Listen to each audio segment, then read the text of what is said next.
Tandingan untuk PRU ni dia dah beralih, dia tak macam dulu.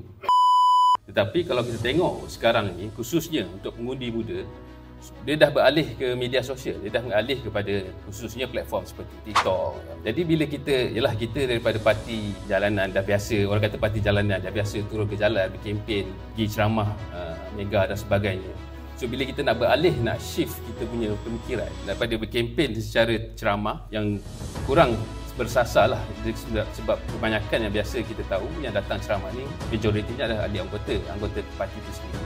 Dan mungkin adalah seberapa, mungkin tak sampai lebih 50% itu bukanlah pengundi atas pagar. Sebab pengundi atas pagar ni dia akan play safe, dia akan duduk rumah, dia akan perhati sahaja. Jaranglah orang keluar ke rumah untuk dengar ceramah parti. Jadi sebab itu kalau kita tengok peranan AMK untuk menghadapi PRU yang seterusnya, peranan kita di media sosial, macam mana kita nak counter isu yang dimainkan oleh pihak pembangkang. Kalau kita tengok PN sebagai contoh, dekat Parlimen memanglah kita tengok PMX boleh jawab dengan senang.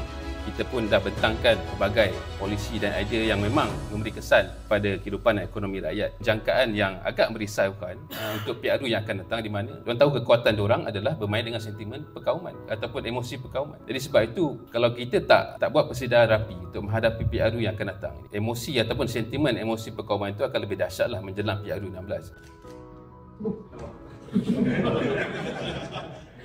Bagi masuk.